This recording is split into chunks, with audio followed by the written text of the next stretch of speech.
they turn a blind eye to Ukrainians meddling in our elections. Republicans have cited numerous indications of Ukraine meddling in the 2016 elections. What is the full extent of Ukraine's election meddling against the Trump campaign in 2016? Some of you on this committee appear to believe that Russia and its security services did not conduct a campaign against our country, and that perhaps, somehow, for some reason, Ukraine did.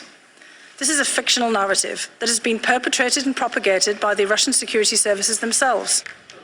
Republicans have been using the impeachment hearings to peddle Russian conspiracy theories about the 2016 election and shield Donald Trump. So when Fiona Hill testified before the House on Thursday, she clearly knew what was coming and shut it all the way down. This week, Republicans again showed just how far they're willing to go to protect their boss man, Donald Trump, even to the point of joining Trump in taking the word of Russia over our own intelligence community. And joining me now, three guests who saw it all coming. Naveed Jamali, author of How to Catch a Russian Spy. Malcolm Nance, author of The Plot to Betray America. And Sarah Kendzior, author of The View from Flyover Country. Thank you all for being here. I'll just go in the order that I introduced you, Naveed. This is what David Loffman, who's the former head of counterintelligence for the Department of Justice, tweeted. It was either yesterday or today. I saw it today. From this moment forward, any member of Congress or U.S. government official who persists in making this claim, basically that Ukraine attacked the election, is essentially aiding and abetting the enemy. And he said that because this weird conspiracy theory that it was really Ukraine that attacked the election, not Russia, comes directly out of the GRU. Your thoughts? I think at best they are an unwitting Russian asset. Look, if you amplify talking points by Russia that are meant to cause a wedge between Russia, the Ukraine and United States, as well as minimize Russia's attack on the 2016 election, you are acting as a Russian asset, not an agent, an asset. You are amplifying their disinformation. And he's absolutely right. I mean, we have to call this stuff out. You know, it's bad enough, Malcolm, for Donald Trump to not believe our intelligence services, who all agree that Russia attacked our election. As you've written in your books, as we all now know, it's pretty common knowledge now that they did it. He doesn't believe it. But now we're finding out that he's not alone. That Devin Nunes, who is, just to remember, y'all, he's the ranking member on the Intelligence Committee, meaning if Republicans still had the majority in the House, he would be the chairman of the Intelligence Committee. That guy also seems to believe this conspiracy theory and may have tried to participate in trying to smear a fellow American, Joe Biden and his son. What does it mean to you that the ranking member of the Intelligence Committee also believes this conspiracy theory that comes from the Kremlin?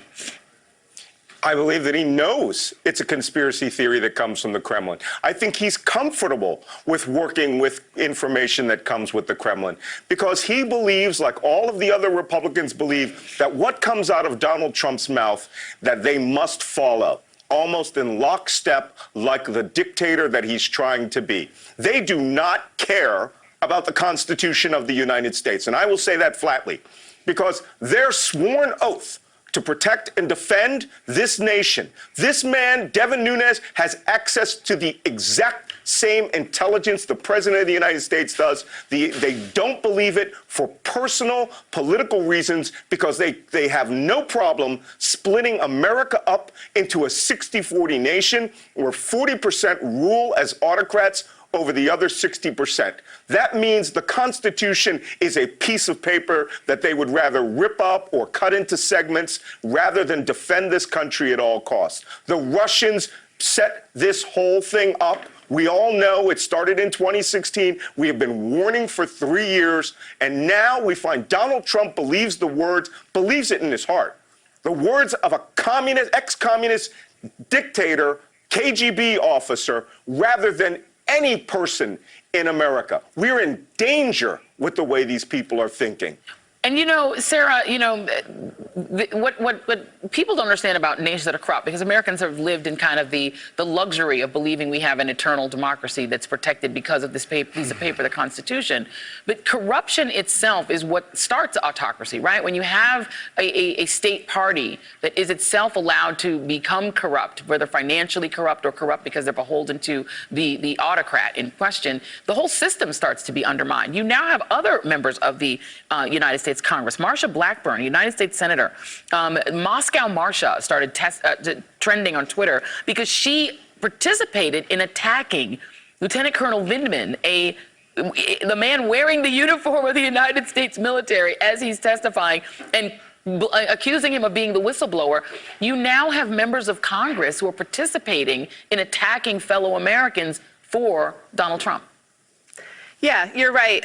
We have a lot of corruption and plutocracy that's made in the USA, and that opens us for vulnerabilities for attacks by foreign powers such as Russia, which hijacked our country in 2016 through the election of Donald Trump. And now we are left with, as I've said before, a transnational crime syndicate masked as a government led by a Kremlin asset. And so one of the problems we have is money into politics, is the infiltration of money from foreign backers through proxies like the NRA to Republicans, which means that all of them are contaminated. And so when you are investigating Donald Trump, you end up with an investigation into the Republican Party. You end up with people who are, it varies from careerist to corrupt to complicit. But at this point, I think they're afraid. They are not acting on behalf of the American people. They are not acting in accordance to the American Constitution. They are in a crime cult. And that crime cult worships Donald Trump and revolves around Donald Trump. And, Naveed, at this point, we don't know what Vladimir Putin has said to Donald Trump in these secret phone calls that he's had with him.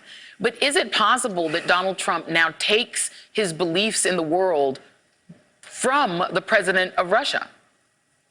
I think he absolutely does. Not in the sense that I think Vladimir Putin is necessarily calling up and saying this is exactly what you say. I think it's exactly what both Malcolm and Sarah have said. I think Donald Trump actually believes this debunked, false, fictional narrative that Ukraine somehow meddled in the 2016 election, not Russia. And that is Russian disinformation, Russian talking points. My goodness, Joy, when you have a president of the United States that is not only peddling, but actually believes this and acting to amplify these beliefs, against what the intelligence community, what everyone as Malcolm said, in the U.S. government is telling him is not true.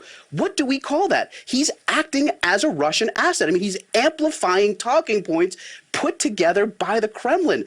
It is unparalleled. I don't even know how we classify that. But yes, to answer your question, these are talking points. This is disinformation created by Russia that is being parroted by the president of the United States.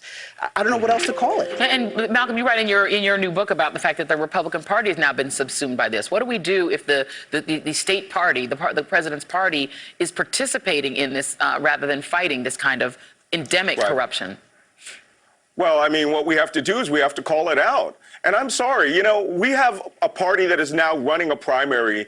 And what I don't hear from the top tier candidates, I don't hear from Joe Biden, I don't hear from Elizabeth Warren, I don't hear from Bernie Sanders, that day one as president of the United States, they will defend this nation. They will fight this scheme that's being done by Russia. They will recalibrate the Republicans back to loyalty to the United States, and that they will go through this government and root it out. Whoever's going to win this primary must right now say they will defend the Constitution in this country above internal enemies, domestic enemies, and foreign enemies that have co-opted them. Because if we don't, they will just be, subsumed by their bickering that they're doing right now, and we will lose. And, Sarah, what do we do? You wrote a book called View from Flyover Country not long ago. What do we do now that the base of the party, of the Republican Party, is now also in that same, that same milieu of being more pro-Russia than pro what the traditional values of the United States have been said to be?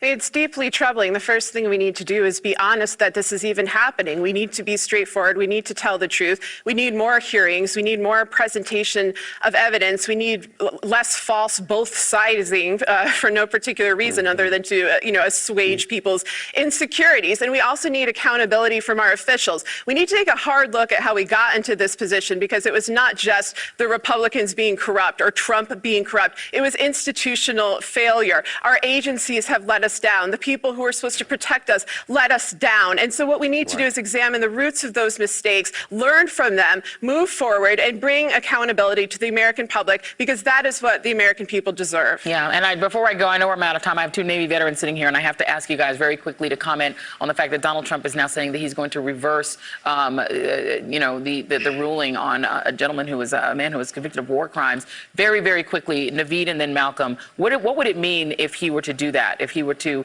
basically let this guy off the hook? I wear my warfare qualification here very proudly. It's one of the things that I feel I've earned, and that's exactly the point, Joy. Is a warfare qualification, whether it's this or whether it's a Navy SEAL Trident, it is something you earn. It's not something you buy. It's not something that your daddy gets you. And I understand that Donald Trump does not understand that concept. To reverse this, to interfere with this is just I can't even put words to it. And Malcolm, very quickly to you, top military officials apparently threatened to resign, or at least that they might be willing to resign or be fired if Donald Trump reverses the plans to remove this man named Chief Gallagher from the SEALs. If he halted that they would resign. Do you think there should be resignations, or do you think there will be? Well, I saw this morning that the Secretary of the Navy has already backtracked on that and said he never said anything of the sort on that. Yeah. And let me speak to them, because I am a Navy senior chief, and I come from a family of chiefs. And this is about a chief, okay?